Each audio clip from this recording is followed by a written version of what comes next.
Maxim, good to see you again, man. I'm glad the book is out, and it's great, man. I mean, this is every young person needs to read this. Not only every young person, but every parent.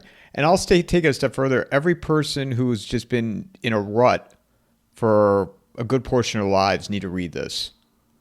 That's how big I think the net is of this book and how it can impact people.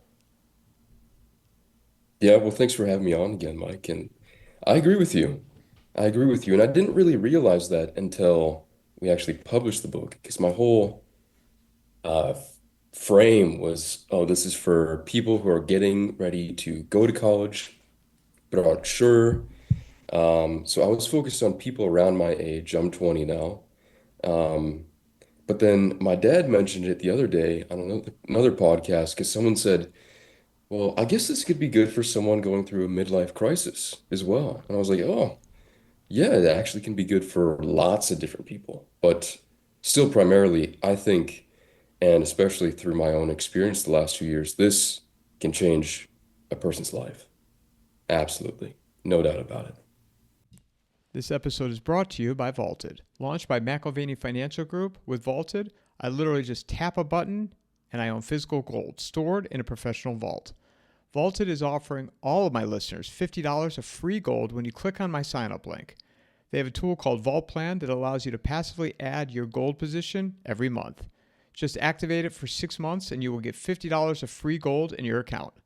Click on the promo link in the show notes or go to vaulted.blbvux.net/coffeeandamike. It's so funny that we're having this conversation this morning because I was at the gym earlier and I hadn't seen this guy. I was telling you I was on a 5.5 week road trip this summer where I was visiting people, regulars of my show, Dave Collum and Jim Kunstler, which I'm super excited you guys are going to chat, by the way, too, because I told you, I mean, Jim has been a mentor to me, or a patron. I don't know, patron, because I'm not really doing anything for him, but like has definitely given me suggestions, as your father has as well. So I'm excited for you guys to chat with him. I can't wait to listen to that. I'm fanboying over that conversation that you guys are going to have. But I ran into this guy who just turned 21, and I hadn't seen him since a few months ago, and just a sharp, I don't want to say kid, sharp guy, and he dropped out of college. I don't even think he finished the semester, and he was yeah, he's like, this just wasn't for me. Pronouns. he's like, I just Yeah. couldn't handle it. So then he started traveling, and he was in Austin. He told me he's going to Miami next month for a month or two, and then maybe over to Charleston, South Carolina. But he's in the AI space and marketing. From what he Okay. told me, and we sat there for 20 minutes, and we were just I was catching up with him because I hadn't seen him, and Maxim, he was so excited to talk to me about what he was working on and where he was going, and I was like, man, this is just so weird because I'm scheduled to, and I told him, I go, I'm scheduled to talk to you about this today, and how to hear somebody just excited about something, and like you go to college, like you're in high school, you're like a robot, right? All you're doing is waiting for the period to end, and then you got a 10-minute Hmm. window to get to your next class, and you're Yeah. sitting there again miserable, waiting for that period to end, and then you go to college and you're like a robot, Hmm. and then you go to corporate Yeah. America and you're and I go, it's Monday morning. I said to this guy, it's Monday morning. It's almost 9 a.m. Pacific. Imagine how many people are sitting at their desk right now just waiting for lunch. What time is lunch? What are we having for lunch today? Because everybody around them is miserable too. Exactly. Exactly. And that's one of the things about the book is, I mean, like I said, and like you said, it's for everybody. It's about breaking up the formulaic life process that basically everybody is living today, which is get through high school, go to college, get a degree that hopefully gets you a good job, get married, have kids, retire, die. I mean, that's like the life checklist, the general path most people take. I personally find nothing exciting about that. And in school, I always hated it. And when I started the preparation, it was very interesting because the first big thing I did was go to EMT school. I was very nervous about it because I had never done anything before, and I was nervous just about being around a lot of people and looking like an idiot. But once I actually started to learn the stuff from the EMT school, I was like, holy cow, I don't remember the last time I was this excited to do something. I literally did not remember it. So I think I completely understand what that guy feels of like being actually excited for something that isn't another system, another process. It's very hard to find, and you can get it in the preparation. Well, and take me back to, I mean, our conversation from a few months ago, 'cause the book hadn't been out yet, but, and correct me here if I get part of the story wrong, but weren't you visiting somebody in Louisiana in a university when you were in high school or freshman? Were you already out of high school and you were visiting them and like you looked at the party scene and go ahead. So what was that? Yeah, yeah. So I had a girlfriend that was older than me, and she was in college. She was going to one of the biggest party schools, the University of Alabama.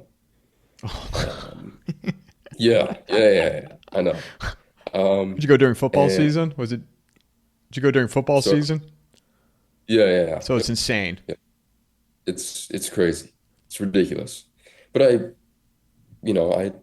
by that time I still knew that I didn't want to go to college. I knew that. But actually being at a college, because I would go there sometimes and stay there, it was like, what is going on? 80% of the time is dedicated to drinking, lots of people smoking weed all the time or doing edibles or whatever. Um, Figuring out when you're going to a party, what you're doing that night, uh, who you're going to sleep with, like crazy. And then I would see, at least from the people that I was around, a very small fraction of all the time they had was actually dedicated to doing the schoolwork. But these people they wouldn't even have anything interesting to say about it. It was just like, going through the motions, I'm getting this homework done. And it's strange to see because it's like, okay, let's say you're going in for a biology degree, but you never talk about biology. I hear nothing about you from about biology. Nothing. It's like you still know nothing, and yet you're doing all this homework and writing these papers. It's crazy. So, yeah, the University of Alabama, I know that's an extreme example for a college in terms of partying, but it was shocking to see actually and confirmed everything I believed before then. Well, and also, so you had already recognized at that point that you were not going to go the traditional route, and I know you'd already completed all the EMT and you were fighting wildfires when you and I spoke. But one thing that I think I missed on was your dad. You guys were talking about kind of the route to take and what the starting process was. And I know you talk about it in the book, but what was that conversation like in terms of, figuring out, all right, let's start with EMT? Well, it wasn't. I still remember it because it was a very short conversation. Um, like I said at the time, I was very nervous about doing anything because that was, like I said, the first big thing. Had never done anything before that really. And then I was given the list of games, activities, and occupations from Doug Casey because this was all like the genesis of what now is the preparation was that short list. And my dad added EMT to that list. Um, and he said, basically, look, you need to do something. And why don't you pick something from this list? You know what? How about we go with EMT? Just look around you where you're at in Idaho for any EMT schools. I was like, okay, all right, I'll do that. Found one 30 minutes away, and that was it. There was a little bit of pushback for me just because I was nervous about it, but it was a quick conversation. It was it was not easy to start off, that's for sure. But yeah, it was very short conversation, very short. What was the nervousness that you were, what was the nervousness of?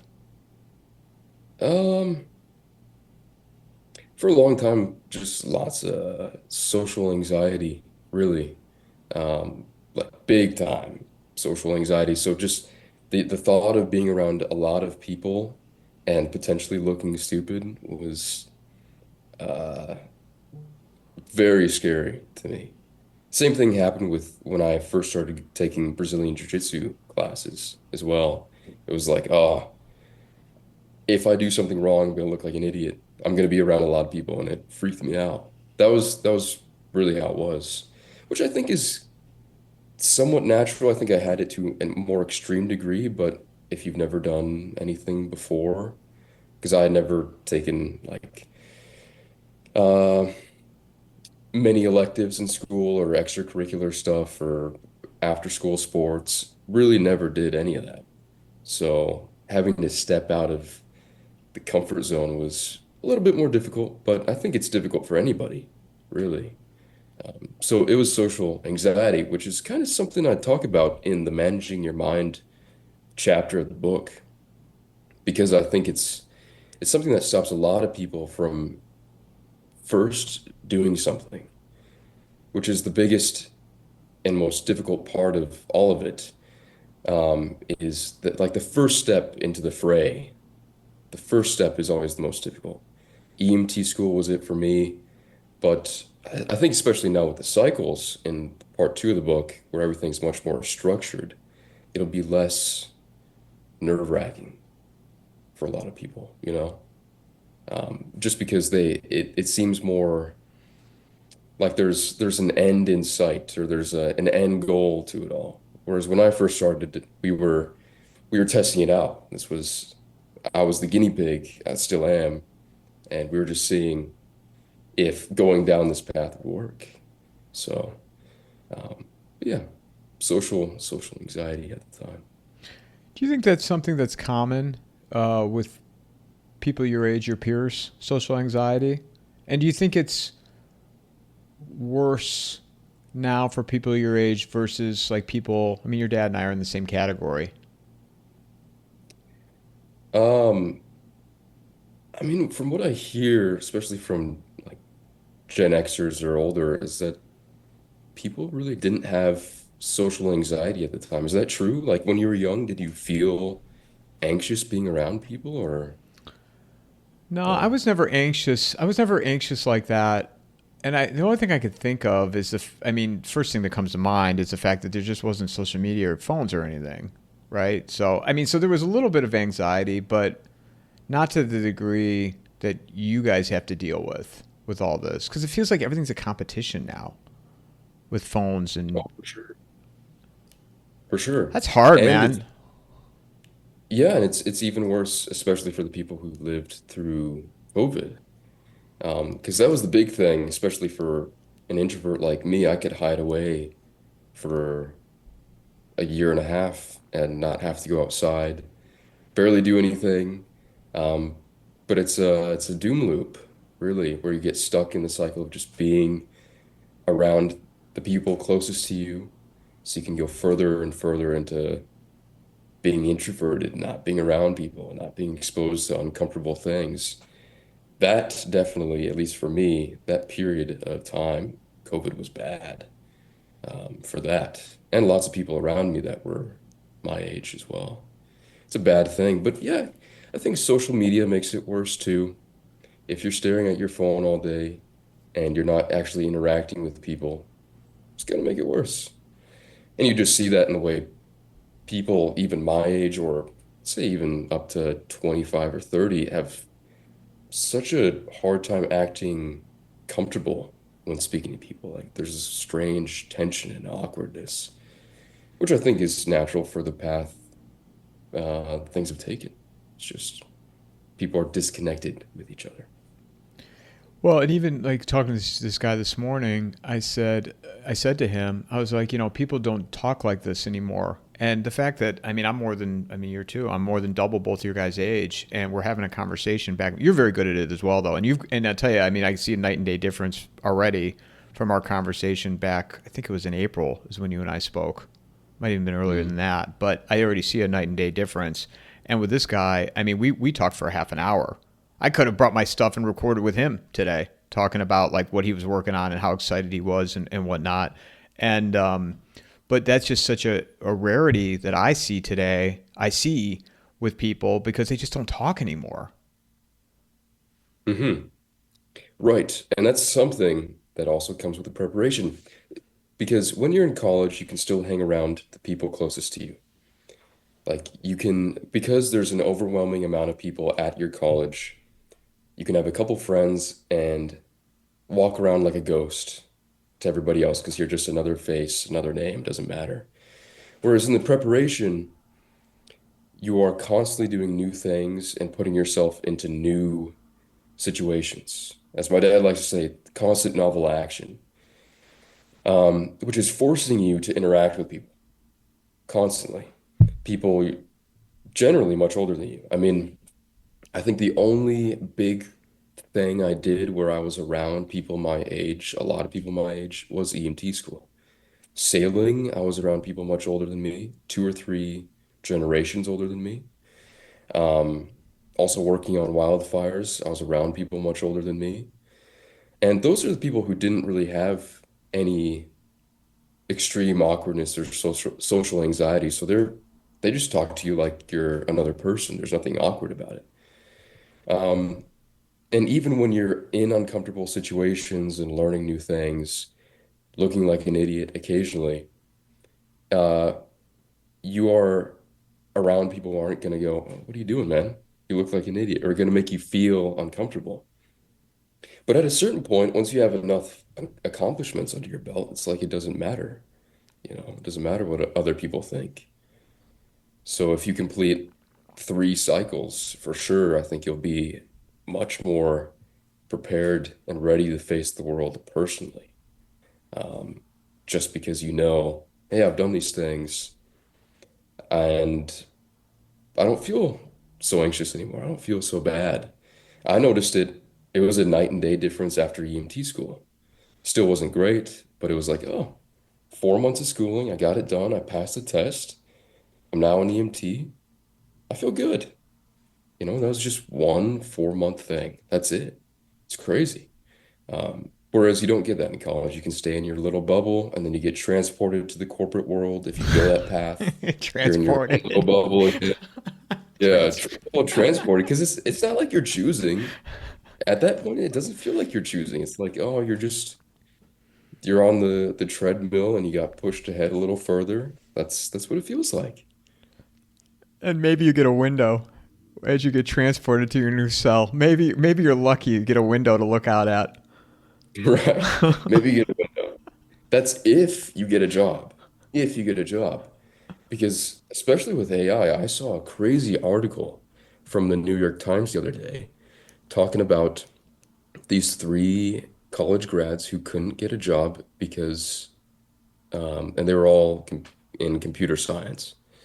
Um, so I know that's like the first thing to go with AI. That makes sense. But more will follow that for sure. But there was one guy who applied to 5,700 jobs, only got 13 interviews, and nothing came of it. And he's now living on unemployment in Oregon. And it's like, holy cow. So you're going to go through college, apply to almost 6,000 jobs, and get nothing good from it? It's crazy. It's crazy. And who knows how much more can be automated by AI? How many more jobs can be automated by AI? It's wild. So yeah, you're lucky if you get a job at this point. Very lucky.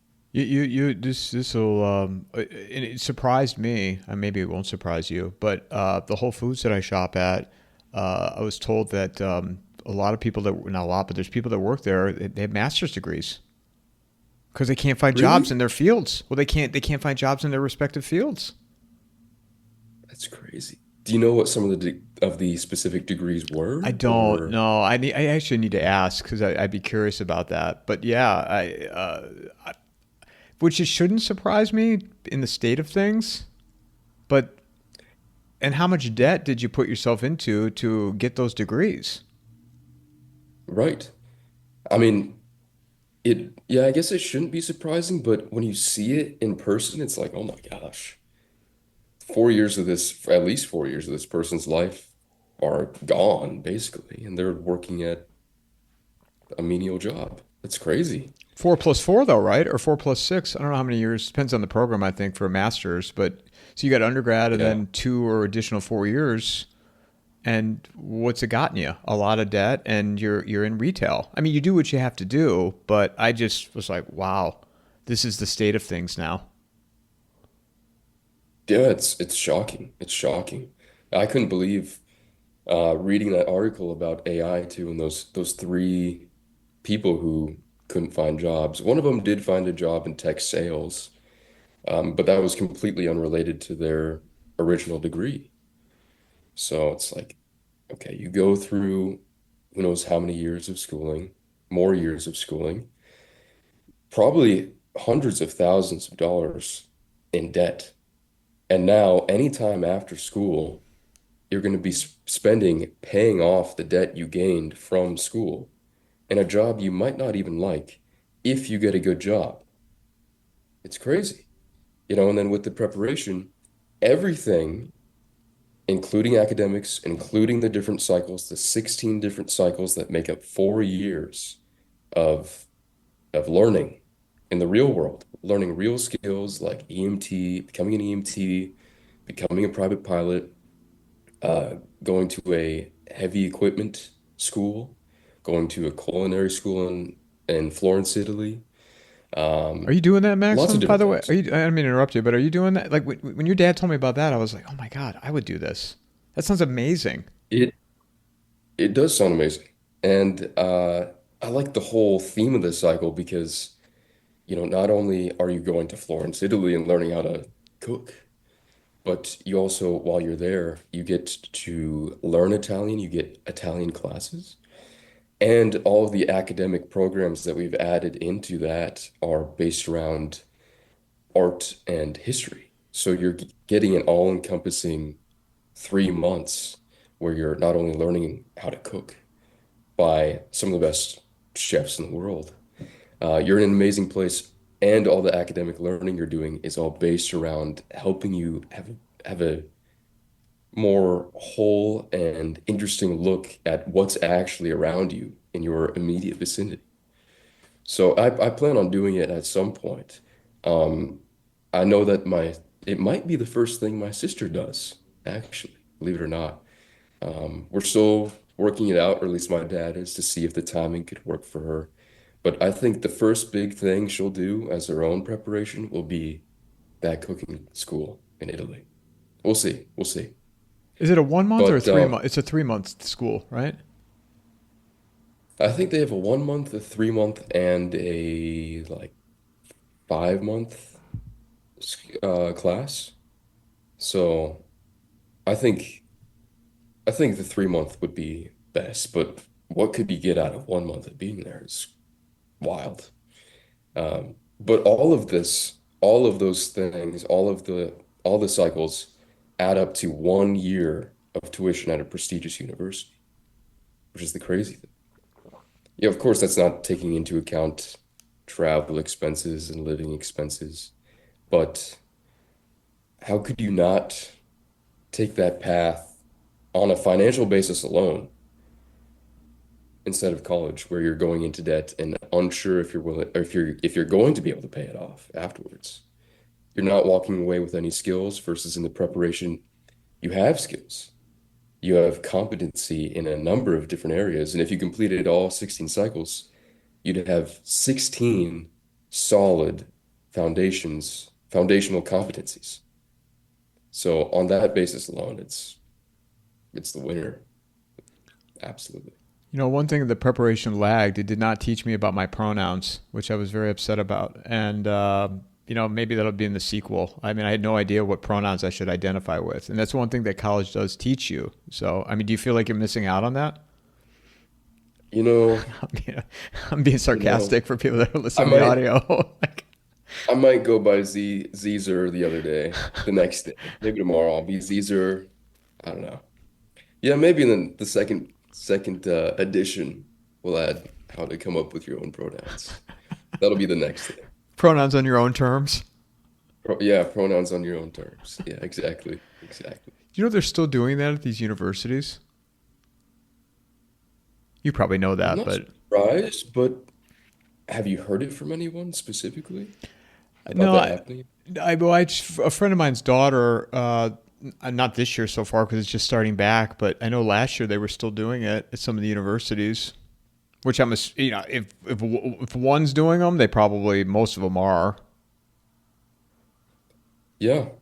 Yeah, no, for sure. I mean, I've not this year, but the past, I think it was my first year when I first started the preparation, I heard about this story of this young woman who went to college and um, apparently she was like very pretty, very traditionally pretty, and very smart. And she was sent off to college. A couple years later, she decides to um, get the whole surgery done where she cut off her breasts, she dyed her hair, and changed her name. Like absolutely went crazy. And I mean, that's a very, very small percentage of what can happen to people if they go through college, more so to women than to men. But it's still another reason to take a second look at considering college and going, what are my kids actually going to learn there? Is it going to be healthy for them? And I think that's a prime example. What happened to that girl is a prime example of that because her entire life is now screwed up because of a decision she made when she was still basically a child and handed off to another institution where she's now away from home. You have no idea what she's learning or being told or the people she's hanging around. Um, so it's lots of bad things can come from it on that front alone. It's really scary, actually. Yeah, what a bizarre world. And I said this. I probably said to you last time. I'm so glad I grew up when I did because, when you're 18, 19, you just do dumb things, or I did dumb things. And I'm glad there was no iPhone to record some of the just stupid decisions that I had made. But I also Yeah. think too, and I said this to this guy this morning, and I'm going to ask you the same question. I don't think it's looked down, and maybe it was me at that time. Like people told me they didn't party. I was like, "What's wrong with you? Like, how could you not want to go out and just go to parties and drink and whatever?" But I don't think it's. I think younger people today are more aware, and it's not looked down at all anymore. Yeah, I don't think so. I don't think so. Unless you willingly put yourself in an environment where that's the norm and people are all about that. Like if you put yourself in a frat, it's a different situation. People will look down on you for not partying. But I think overall, I've noticed with my generation, um, I guess a good example of this is that apparently a lot of Gen Zers are becoming, at least the men, are becoming Christians. Well, that's different. That's very different for young people to do, to take that path. But generally, no, I don't think there's the same like weight on younger people to go party and drink a lot and do that sort of stuff. Not anymore. And I think that's another indication of why this is high the prime time to actually put something out like the preparation because all of a sudden people in my generation are going, I think there's something more. There's something more meaningful. What that is, I don't know, but I have that feeling.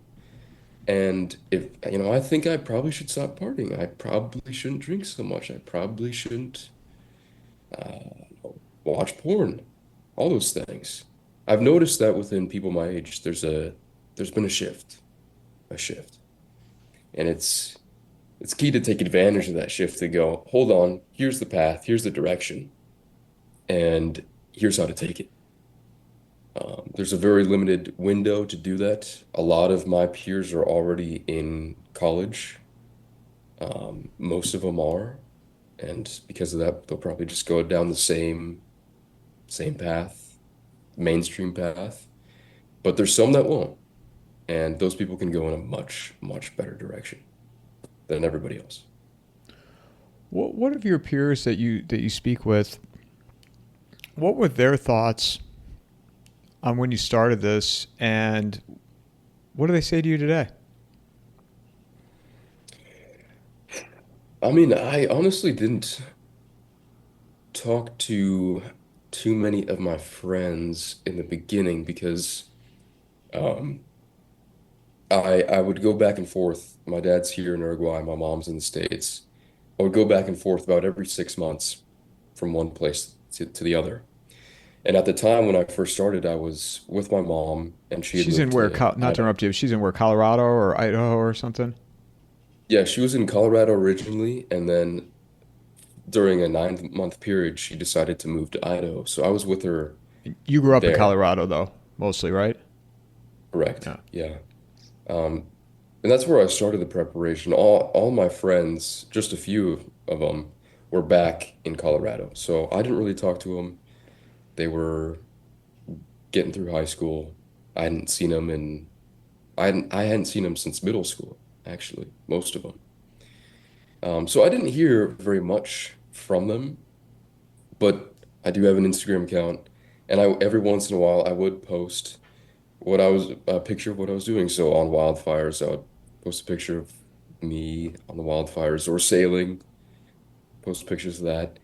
And like I never get any like, oh, that's cool, that's interesting. And from the peers around me working on wildfires, if there was someone around my age, if I told them what I was doing, it seemed strange. It seemed odd. Like, okay, what's the point? Where's the end goal? And that's what everybody goes to is like, what's the end goal? What's the main objective with it? After 4 years, what are you gonna do? That's the thing everybody goes to, whether it's people my age or people my dad's age or older. That's what my mom and my grandma were thinking. That's what most of the people on my dad's side of the family were thinking. They were like, what's going on? What is he doing? I didn't know this at the time, but apparently they would call my dad and say, is Maxim okay? What's going on? I don't know. I don't know what he's doing. Um, which I can understand how from the outside going from one thing to the next, it looks like I'm just dabbling in things. And I remember actually Doug told me one time, at the beginning, he was like, you don't want to be a dabbler. You don't want to be a dabbler. So I think that was the general look of things from people in the beginning, um, which definitely isn't encouraging, but it was just how it was. So now, do you get any feedback from any of these peers now that the book is out and you've completed several different parts of the cycle? Yeah, I do get some feedback, for sure. And it's positive feedback now from my family. Um, all of a sudden it started this year really. They start saying, "Oh, I'm so proud of you. I'm so proud of what you're doing." It's like, what about last year? I don't know. So all of a sudden there's lots of positive feedback, especially with the book. There's lots of positive feedback because I didn't tell even my family, besides my dad, of course, what exactly I was doing and what the entire intent of it was. So now with the book, especially opening with my preface, it's like here's everything I've done in 3 or 4 paragraphs, and now like you're seeing it all, plus you get the rest of the book and you understand it's all framed.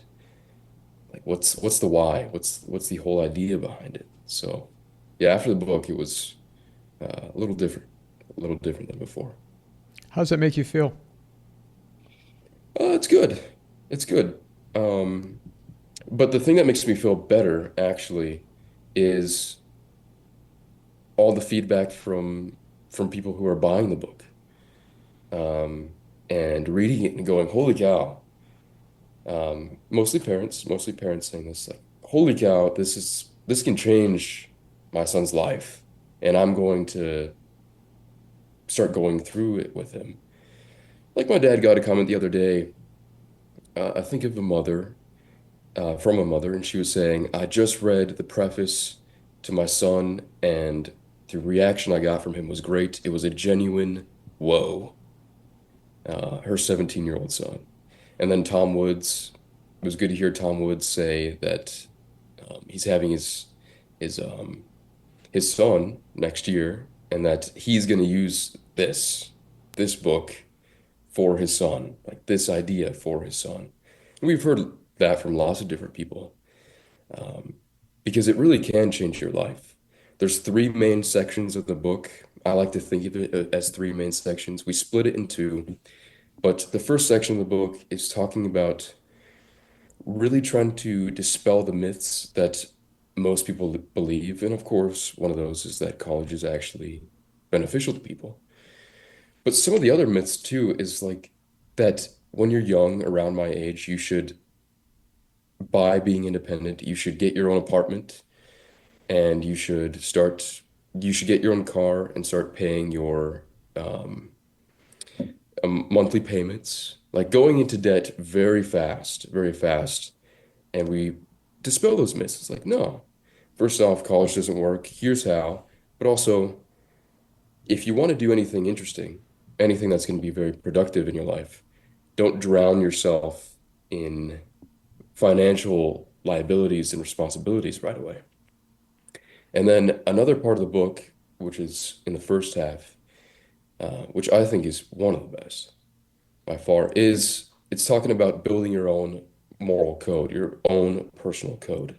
Something that, an idea that hasn't been thought about sincerely, seriously, in a very long time.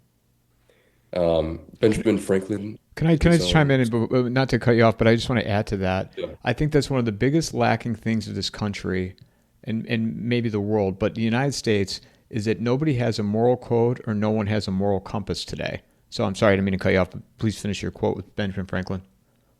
no, absolutely, absolutely, 100% true. Because your moral code, your personal code, dictates what you're willing to let yourself do and not do. So all of a sudden, you're defining these specifics and sticking to them, basically making an agreement with yourself that you're going to stick to them and not stray from it. So now you're in control of yourself, and if you add on virtues to that, make your own list of virtues that you want to pursue, it completely changes the game. You're in control of yourself. And Benjamin Franklin was one of the few who created his own personal code. He had a list of 13 virtues that he said he was going to stick to. And he created it when he was 20 years old during a long voyage on the ocean. And he lists all the 13 virtues, but he says each week for 13 weeks, I'm going to focus on this single virtue and how I can manifest it personally in my own life. And you're right, nobody has that nowadays. Nobody has a desire to, well, I think people might have desire, but people don't look at themselves and go, I'm actually in control of things here. And there are things that I should say no to. There are things that I shouldn't allow myself to do. And this is how I'm gonna act. This is how I'm gonna speak. This is what I'm gonna do. So we outline that in the book as well in one of the different parts. But yeah, that's the thing that was a huge game changer for me in the beginning, especially too, was actually sitting down and creating it, because it's so great for young men. It helps you craft an image in your mind of the man you want to be. Because, of course, you have the skills, everybody thinks of the man who can do it all. But at that point, you're not only thinking about the man who can do it all skills wise, you're thinking about the man who you actually want to be. And one thing that I loved from the book that was from Doug was when he was talking about knowledge. And he said, knowledge may be the most personal of possessions, but it can still be taken away from you. Like you can still lose it. Skills can still be lost. But the one thing that you won't lose is that code, is who you are, who you turn yourself into. And so that's the missing piece of the puzzle. I think you have character and you have competencies, what you're good at and who you are. And you need to intertwine the two, link the two. And the thing I thought about in the beginning was, and I've said this too many times probably, is the Count of Monte Cristo. That was my model in the beginning because this was a man who not only had a good character, but who was competent in a number of different areas.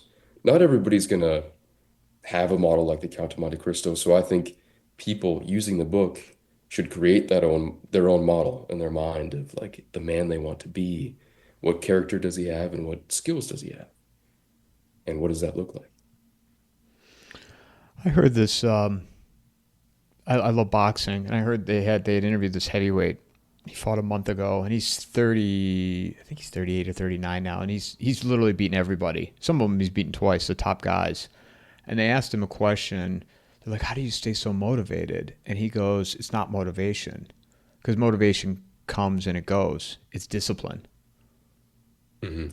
And I that's just really resonated with me. I was thinking about that as I was reading the preparation because so much of it, motivation, it goes away, but it's the discipline to continue to chip away, chip away, chip away, chip away. Exactly. And that's only possible if you have, at least in my opinion, I think it's only possible if you have the ultimate why, the overarching goal, the overarching reason for why you do everything. Because if you go into the preparation just thinking, all I have to do is complete these 16 cycles and that's it, I'm good. Doesn't matter, I'll be set up. It's not going to work. It's not going to work. If you go into it thinking, here's the man I want to be, and here's what I'm willing to do to get there, then it's completely different because there's meaning behind everything. There's meaning behind the small or even great suffering during that time because it's not easy. It's not easy to learn anything new, not easy to put yourself in uncomfortable positions. And that's especially for a boxer too. There's a lot of suck. There's a lot of suffering. So you have to have that end goal in mind. And life is like a wrestling match. It's not like dancing, it's not smooth and easy. There's lots of suck, lots of suffering. If you have that end goal in mind, it's much easier.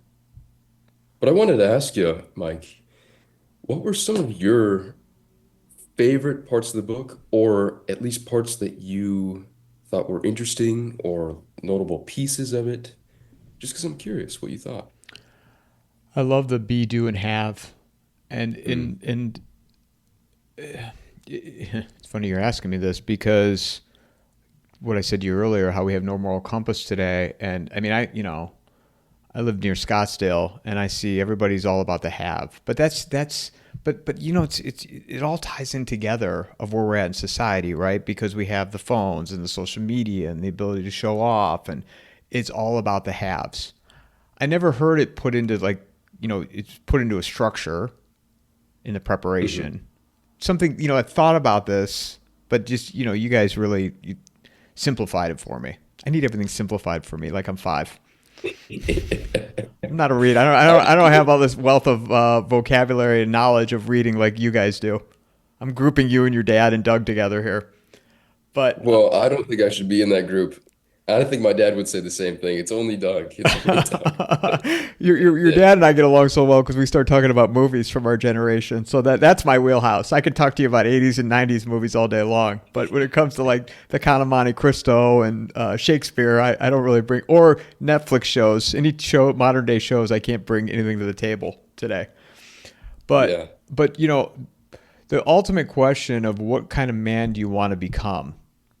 I think that is stuck in my head And that's something that you're always asking yourself, right? Like that goes again what I said earlier, how this is so much more broader in terms of it's not limited to an 18-year-old or 17-year-old, Hmm. because you're still evolving. You continue to evolve and evolve and evolve and evolve. So it's like, even for me as a 47-year-old man, what kind of man do I want to become? Right. Yeah, because there's still time left over. It's not like things end after going through college and hopefully getting a job. There's still so much life afterwards. It's a continuous pursuit. And that's why virtues are important too. And we add lots of Roman and Greek virtues that we ask people to pick out a few of those and circle them, outline them, and add it to their own personal code because virtue is a continuous pursuit. And that's directly linked with who you are, how virtuous you are. That gets to the core. I mean, virtue is on another planet compared to competencies, really. Competencies, you can take away all the skills from a man, you can take away everything he has, everything he can do, but if he is still that man, he is who he is, doesn't matter. Doesn't matter. So Doug is a good example because he's older, he can't do everything he once could, but he's still Doug Casey. He's still the man he is. You can't take anything away from him, even though he can't play polo anymore because that would break him. He can't competitive shoot, can't auto race, whatever it is. Can't travel as much. Doesn't matter. Same thing with Socrates, I would say. He was a great wrestler, a great fighter. He fought in the Peloponnesian War. He was known for being a great fighter, extremely courageous, and a skilled fighter at that. But by the time he died, he was in his 70s and wouldn't have been able to do a lot of that. But he was still Socrates. He was still that man pursuing virtue. And it's there's nothing more important than that question of what kind of man do you want to become? And what do you need to do in order to achieve that?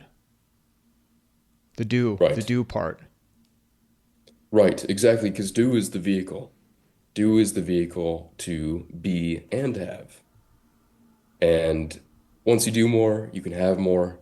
Once you have more, you can do more and be more at the same time. It's a great virtuous cycle where everything ties in very closely. But you need to have the right goals and motivations, and the biggest motivating factor is who you can be. And if you focus on that, like I said, any suffering, any difficulty is easy to pass through. If you just think, would the man I want to be get through this? Oh yeah, yeah, no problem. He'd be fine. He'd be good. And you keep on trucking on. That's the most important question. Yeah. What was your answer the first time you heard that? The be do have? First time I heard Or that. you were asked that, what kind of man do you want to become? Oh, that's tough. I don't think I had an answer because I didn't think about it before. I was still oriented, my mind was still oriented to what the future could look like if I had what I wanted to have. Because I just wasn't thinking about the kind of man I wanted to be at the time, you know? So I didn't have a good answer. What was it though? Was there what was an answer? I don't care what it was. I'm just curious. And how old were you when you first heard that? Maybe I was maybe I was 16, 17, probably 17. Um, I, I'm guessing I probably would have said a man who can do a lot, but behind that it was a man who also has a lot too. So it was missing a crucial part of everything. And it was mainly still focused on the have and not just the do. Um, I think that was my answer. I can't remember exactly, but it was probably something vague like a man who can do a lot or is successful, you know.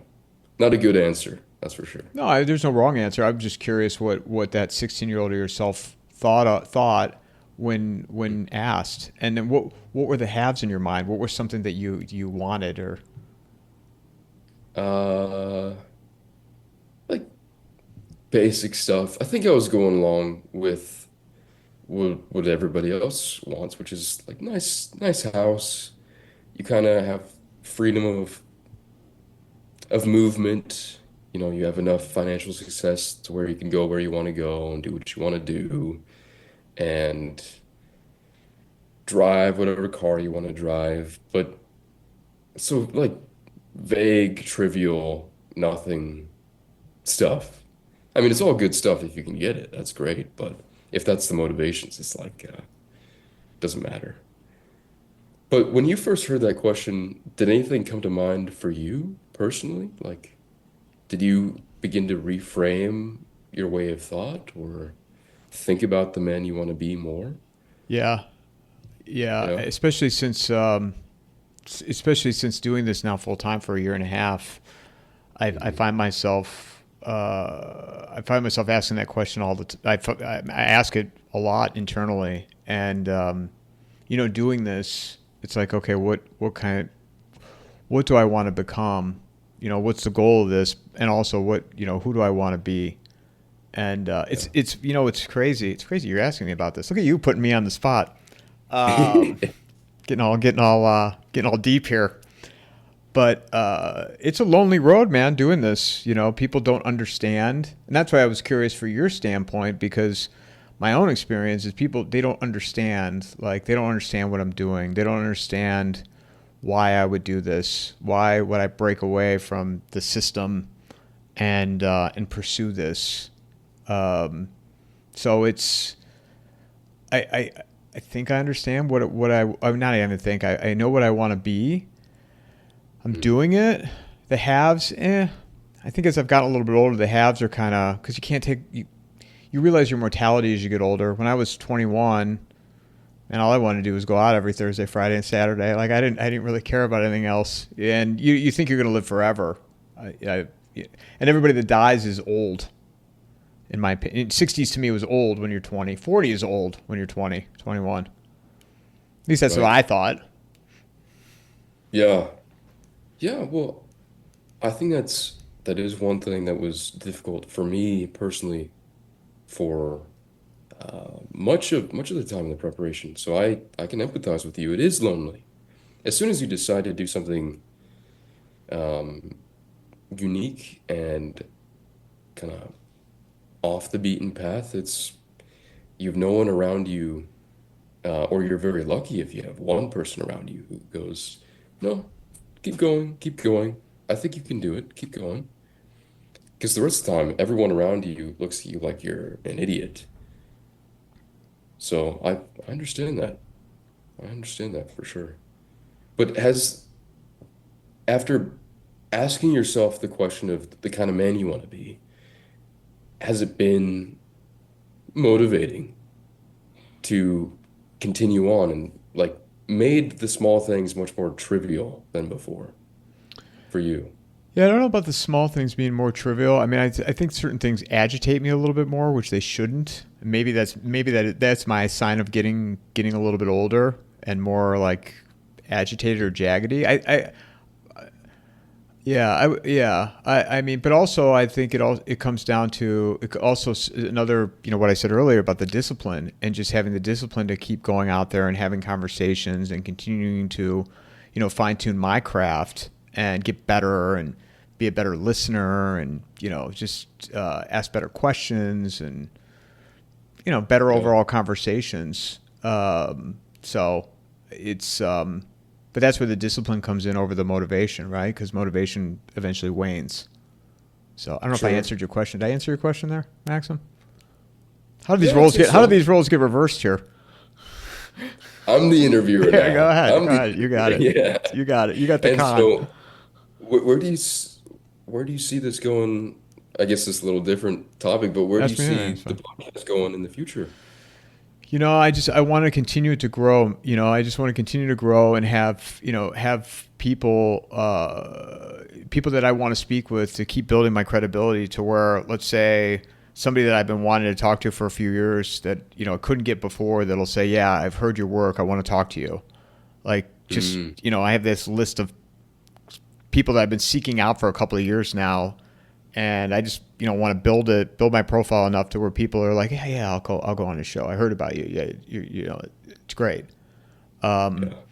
And also too, I mean, be objective to get information out to people so they can make informed decisions.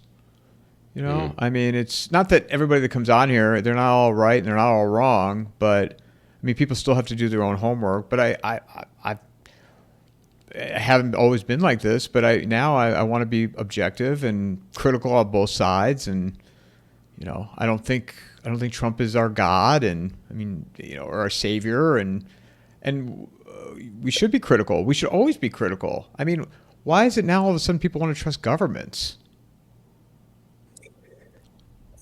Uh, I know we're going off topic here, but well, with Trump, you mean or just in specifically? general. I mean, just in general, like with governments, like people all of a sudden now they're trusting of their government. These are the same people a couple of years ago that were like, "Don't trust the government." It's like, okay, but now you trust the.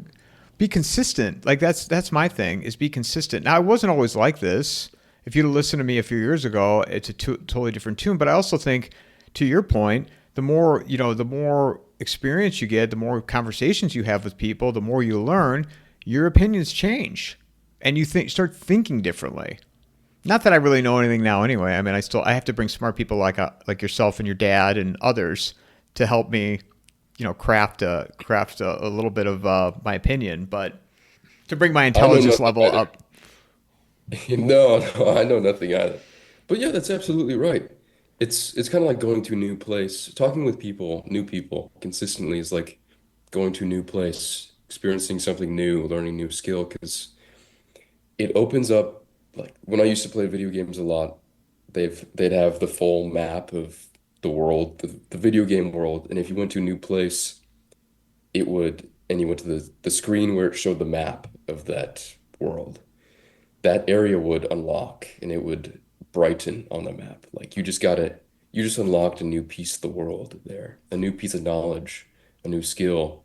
So talking to new people is like that too. You develop a broader view of everything. But I think to go back to your point of people trusting government, is it people trusting government or people trusting a narrative? Because you're right, people didn't trust the government when Biden was in office for sure, and they were the main people. But they trust the narrative that Trump um, was the guy or the potential underdog and he was going to save everything. So it's not necessarily, I don't know, is it government or is it like the narrative that is pushed that there's one side against the other, one's good, one's bad, same as always. What do you think? Probably both. I mean, it's a narrative, but now that the narrative is on top of the government or overlaying on the government, you're supposed to trust the government because it's still the. This is the boomers right here. This will probably get some heat for it. The boomers, good guys, bad guys. The good guys, bad guys. There's the good guys and there's the bad guys. And Fox News says these are the good guys, so I have to listen to them. And CNN says these are the bad guys, so I have to listen to them. I know I'll get an Well, email probably because getting attacked. I'm getting attacked by the boomers and I'm getting attacked by the Bitcoin people right now, which I think is funny. really, I Yeah, which I think haven't even said any anything bad about Bitcoin. I just bring people on to ask some questions about it, and people are just yeah. Oh, that's a good sign though. Anytime you get negative feedback or people freaking out, it's a good sign. You have to have a good balance of positive people, positive feedback, and freaking out. yeah, it's fun. It's a bizarre world we're in. I want to ask you. I know we're running out of time. You got a few more minutes. Yes, sir, I do. I want to ask you because you've been bouncing back and forth between Uruguay and the United States. What do you think every time you go back to the United States of like how it looks for from where you're at, or any changes that you've seen? Hmm. It's always worse when I go back there. Always worse. And let's see, the last time I was there would have been in July, late July, or no, early July. A Um, couple weeks ago. and or no, sorry, June. It So was June that I was last in the States. 2 months ago. Uh, yeah, 2 months ago I was last in the States, and I left from here in Uruguay to the States in March of this year. So I was there for a good chunk of time. And basically kind of mirroring the exact time I was in the States last year was about that range of time, a little more. But just over the course of 2 years, or that 1 year, sorry, there was a huge change. Huge change. It was already worse, and my mom lives in an apartment. Anytime I'd go back, it's just easiest to stay with her. That way I don't have to pay any bills or anything. I can just hang out. Um, but in the apartment she was in, I would talk to this one concierge, great guy, fantastic guy, like him a lot. And he would talk about these crazy things that were happening. Like there were lots more homeless people causing problems. And then at a sister facility, there was this one other concierge woman who walked out in the parking lot to tell a guy who he couldn't park in an employees only parking spot. And what happened was the guy said something in Spanish and then punched her in the face immediately. And it's like, oh, that's a sign of something. And that comes after the whole apartment being taken over by Venezuelans thing that happened in Colorado. So it gets worse every time. I saw lots of migrants in Denver. And not to mention the prices of everything is insane. Uh, it's wild. I don't know how people are living, honestly, because I ordered a pizza. I hadn't had Domino's in years. So I was like, oh, after a flight lesson, pizza sounds good. I go to the Domino's website.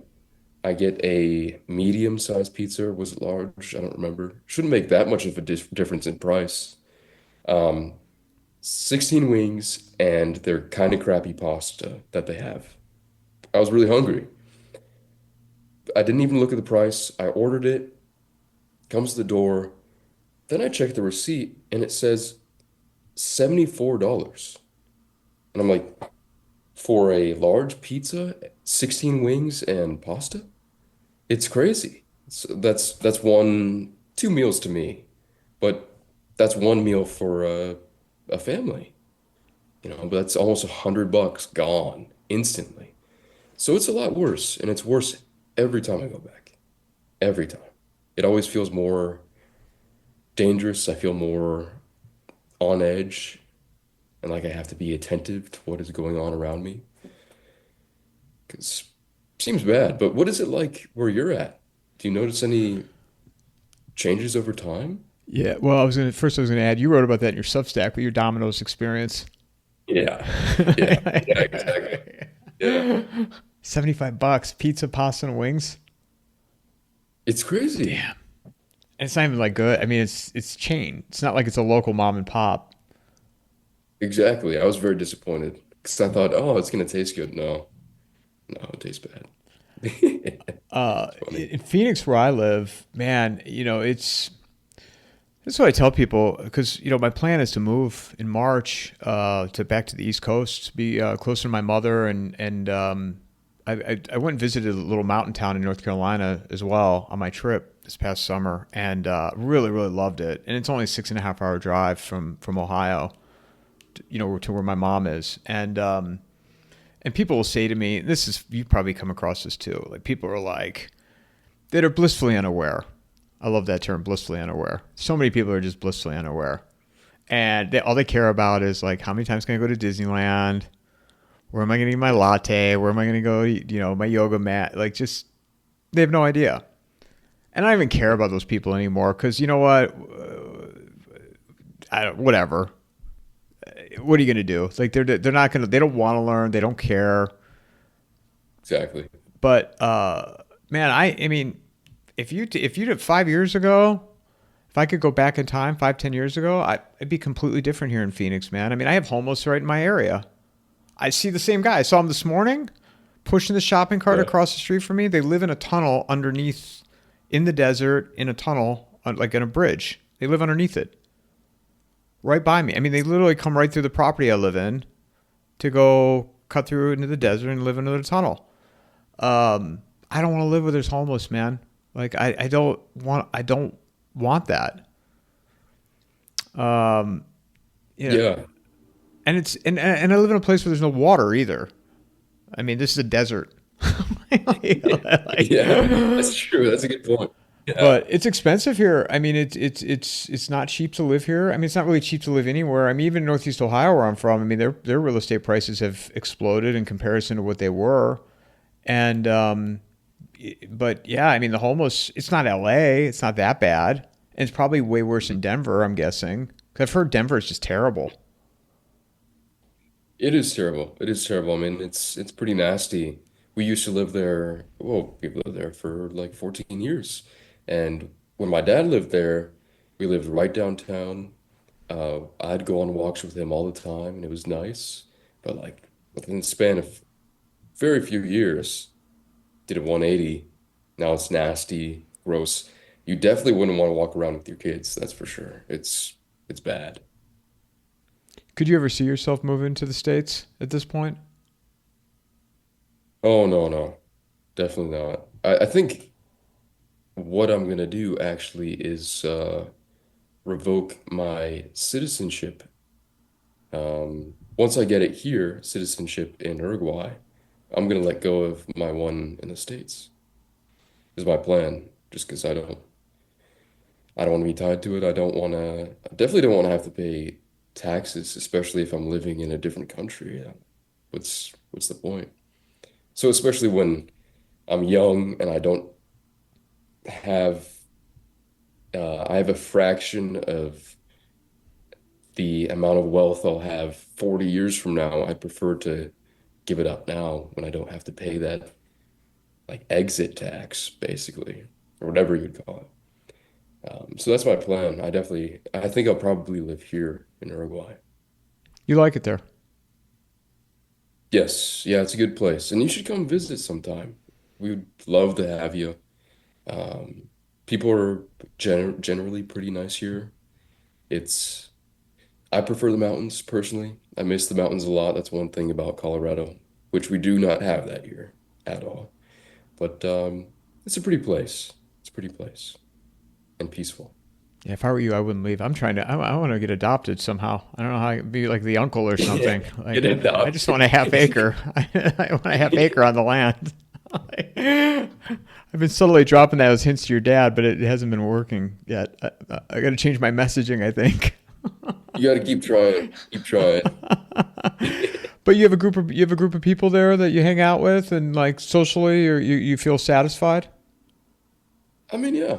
Yeah, I'd say so. I'm not a very social person. I stick to my own routine and I'm pretty happy with being alone.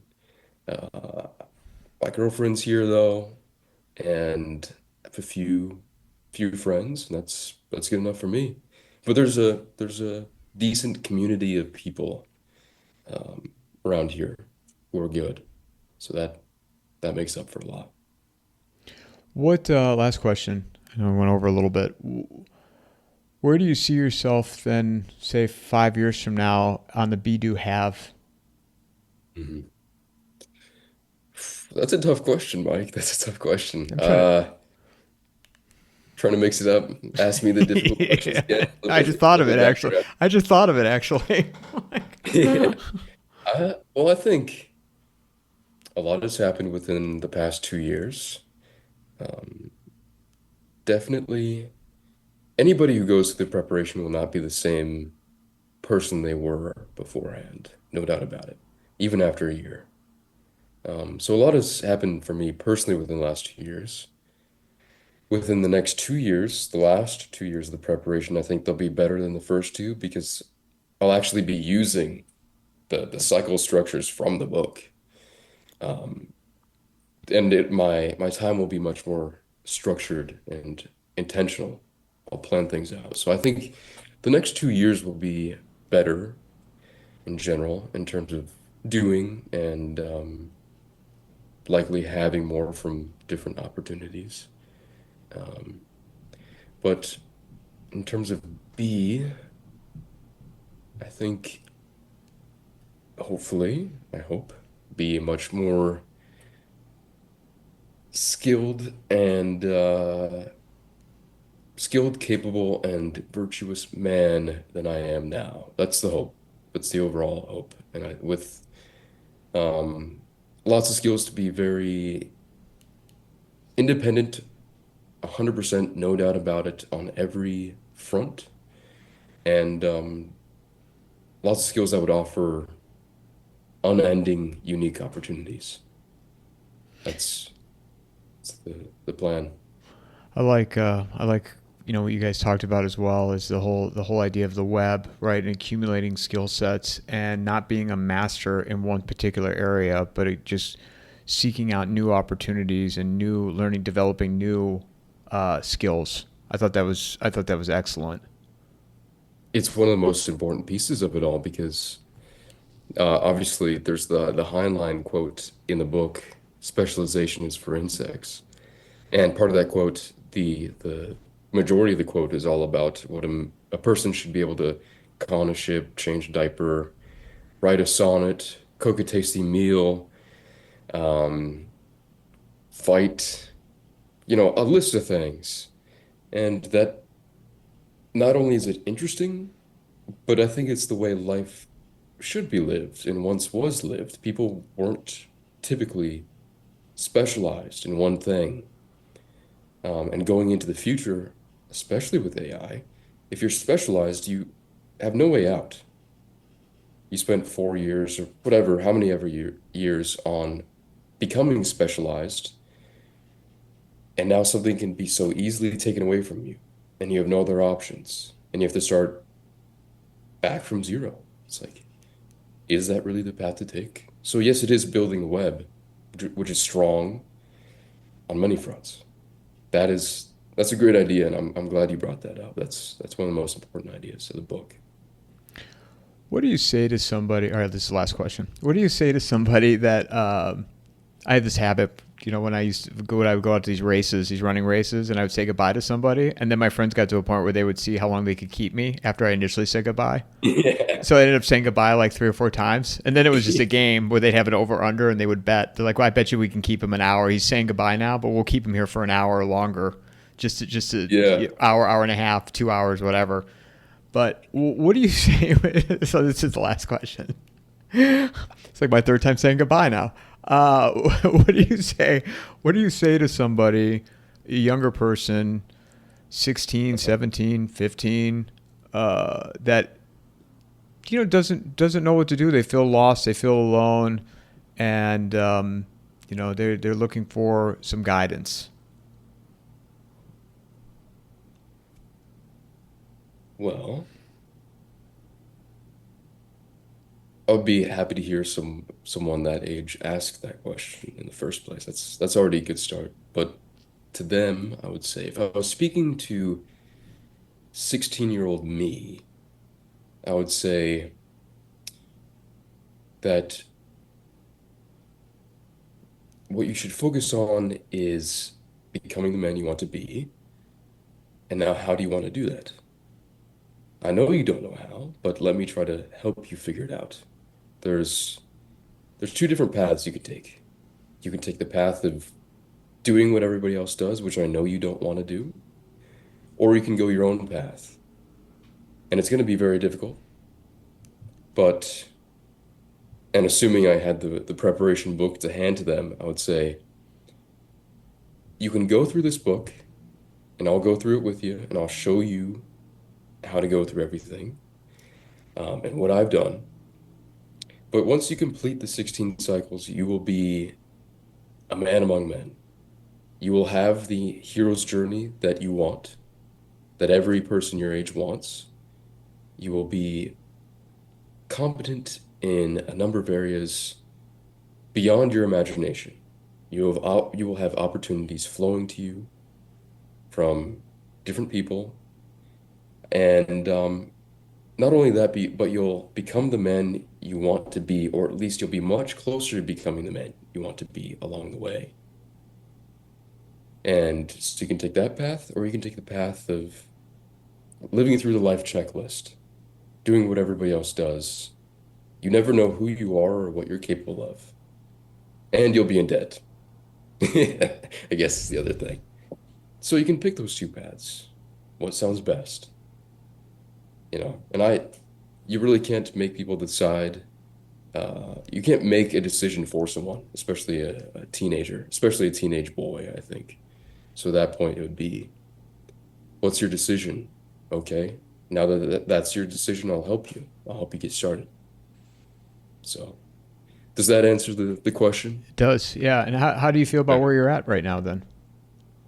Um, I feel pretty good. You know, there's been difficult things along the way. The Yeah, most we didn't even get difficult, we didn't sorry we didn't even get into that the Nevada, your time in Nevada.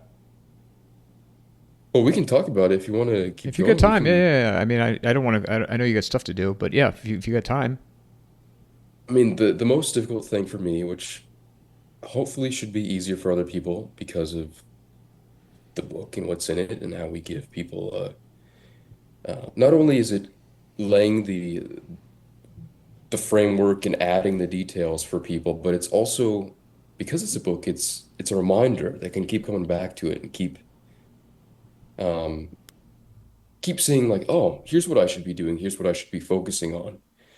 The most difficult thing by far has always been remembering why I'm doing anything. Like, what is it all for? Because it's, at least for me personally, I can go off and learn all these different skills, but it feels almost somewhat meaningless if I don't have that why, that overarching reason for why I do anything, which is actually becoming the man I want to be. So anytime I forgot that, it's been very difficult. And the biggest chunk of time in which I have forgotten that why was this past time when I was in the States. I was in the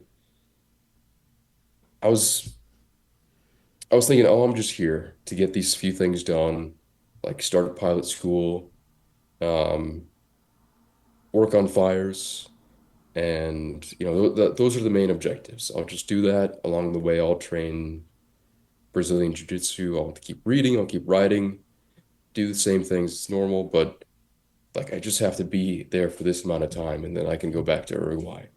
That's the frame of thought I was in, completely disregarding the why. And so eventually it just compounded where I was like, man, this sucks. This really sucks. I'm doing nothing that I actually want to do, but I would want it to I would have wanted to do it, and I do enjoy flying. I still fly here in Uruguay. I actually enjoy it, but that's because I reintroduced the why. But anyway, going to the geophysics thing in Nevada was um definitely wasn't helpful with that. It was a great opportunity, and I'm very thankful for it. I'm thankful for every opportunity that's thrown my way. Um, but it was challenging. It was challenging for sure, no doubt about it. Yeah, where were you in like it had been a mining area in Nevada, right? I mean, not near Reno or Vegas or anything. I was in a town called Gabs, which has a population of about 75 people, and it's kind of right in the middle of the state in Nevada. Um, that's where it was. It was far away from everything, very far away from everything. And the opportunity that I was given was to work on a geophysics crew, um, which I thought originally was full of geophysicists. I thought I'm gonna be apprenticed to a group of people who are like they know what they're doing. It's it's full on scientific work, and I'll get to gain competency in that area very quickly. And I did hear that it was lots of manual labor as well. So I was like, oh, that'll be interesting. I didn't know exactly what that meant until I got there.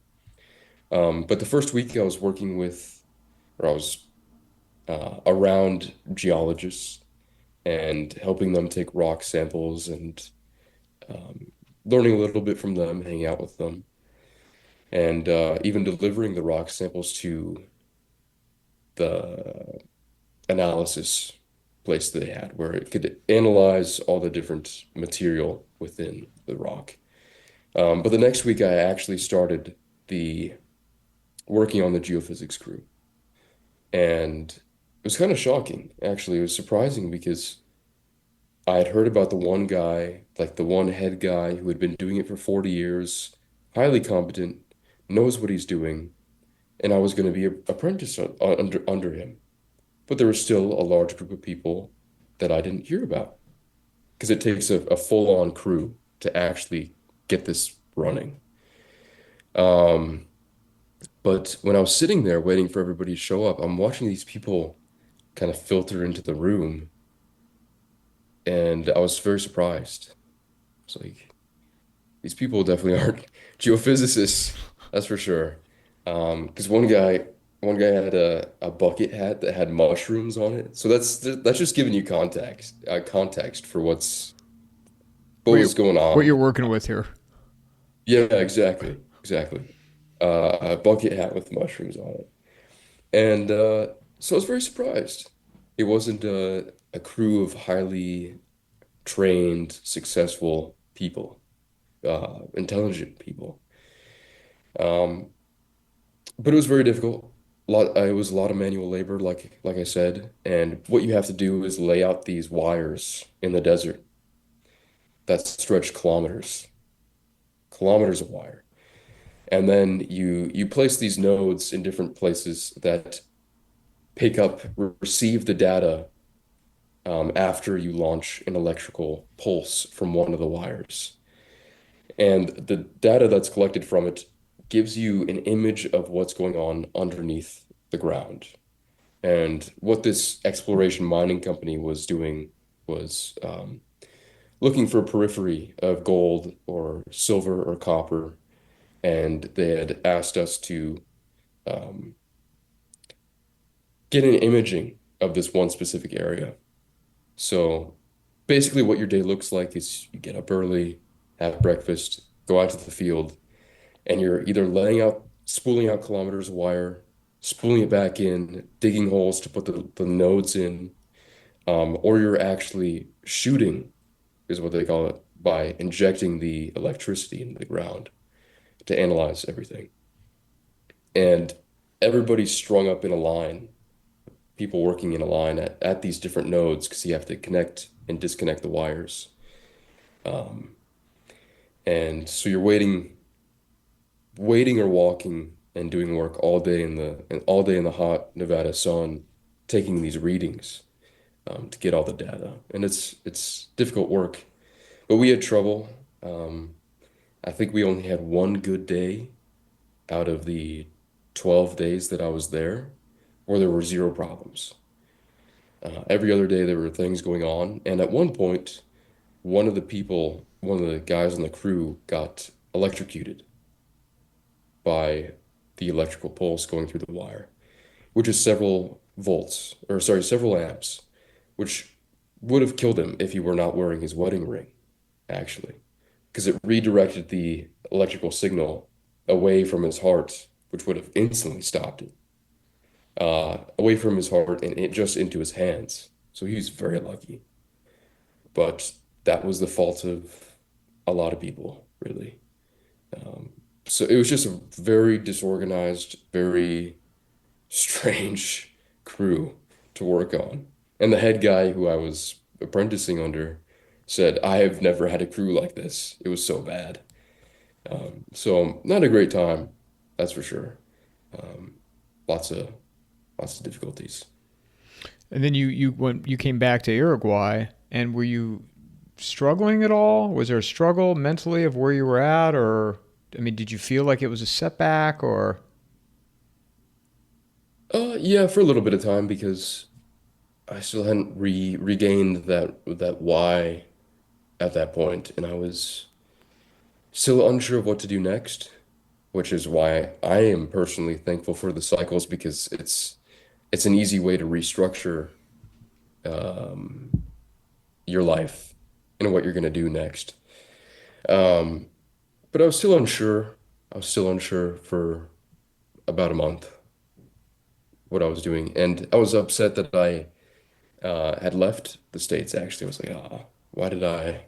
why did I do that? Because I could have kept flying there. I could have worked on fires for a very short amount of time. So I was upset about that once I realized that I made a mistake, and also realizing where the mistake come from and that it started months earlier of me just not going into an intense time of lots of study and work with the proper mental framework of keep in mind why you're doing all this. Um, so it was difficult for a little bit, but shortly after, everything got back on track pretty quickly, I'd say. How'd you get it back on track? Um, remembering the why, my dad has always been a fantastic mentor for me in all this because he's the one person who understands the difficulties of it all, especially being an entrepreneur. Because, well, similar to you doing this podcast, it's like you have no one to cheer you on. It's very hard to motivate yourself, very hard to like keep that framework of why. Yes, this sucks, but that's okay. I'm still going. So he's the one person who I've been able to talk to who can be who puts me back on track sometimes. He can go, here's what you should be focusing on, here's what you should be doing. Remember that? You got it? Okay, good. That's it. That's so it's partially him and partially just thinking back to what really matters.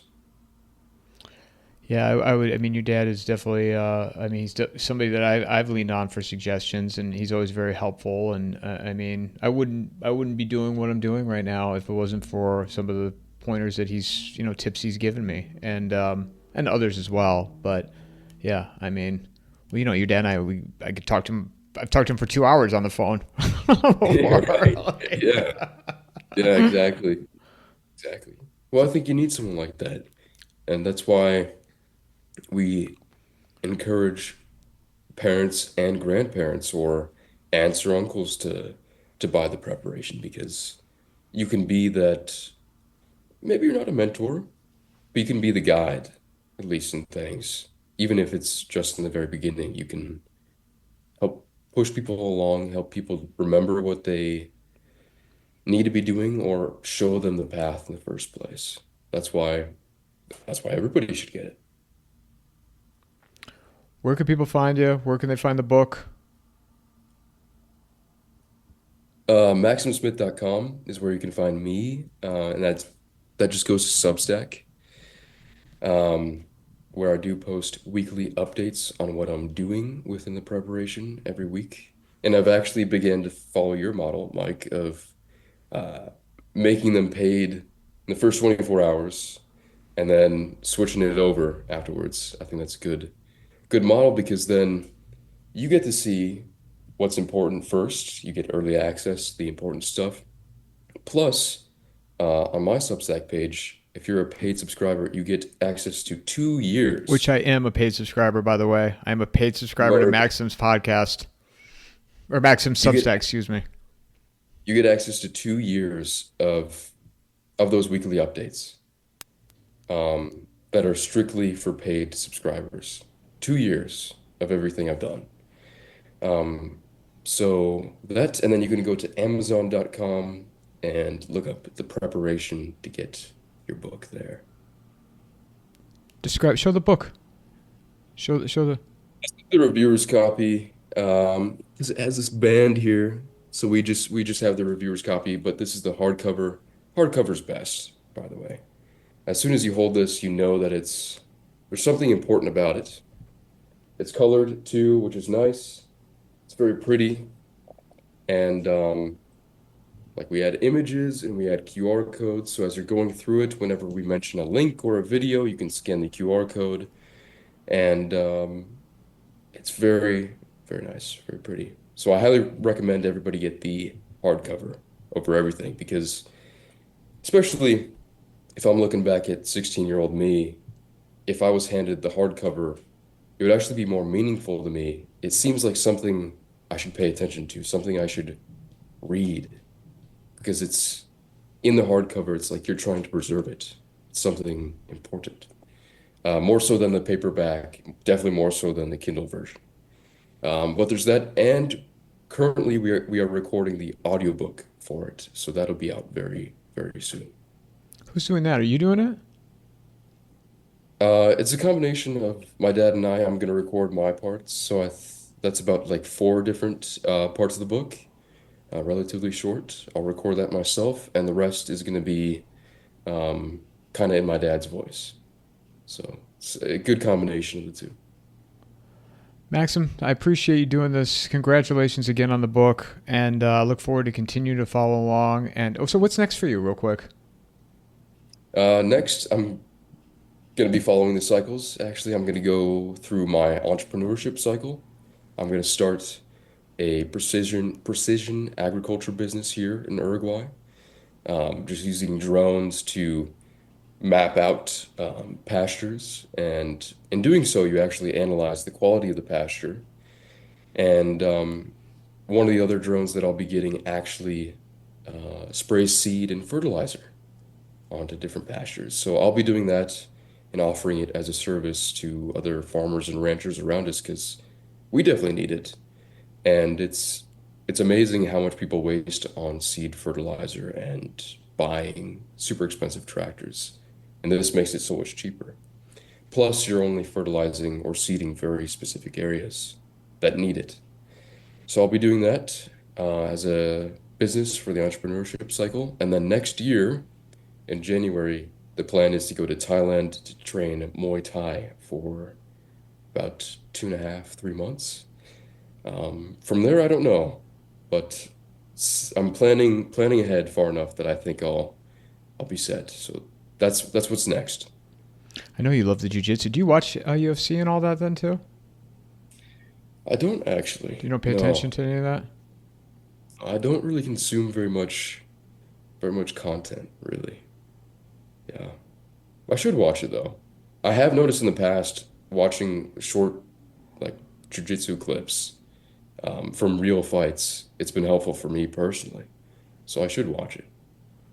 Yeah, I just didn't know if you just because of your love of jujitsu and now Muay Thai, if you pay attention to any of the fighters. So Yeah, yeah, not really, but that's the plan, and going with the cycles. That's the new objective. Maxim, as always, thanks for doing this. I look forward to more conversations ahead and following your journey along. So I encourage everyone to become a paid subscriber on Maxim Substack and support what he's doing because I give him a lot of credit. I give his father a lot of credit. He's not following the traditional route, and I can only imagine where we'd be at here in America if more people went outside of that route, and we'd have a lot more entrepreneurs, a lot more critical thinkers, and a lot more common sense. Yeah, you can. This book, saying it from experience, will change your life. And thank you, Mike. Really do appreciate it, man. Seriously, always good to be on. Mic drop.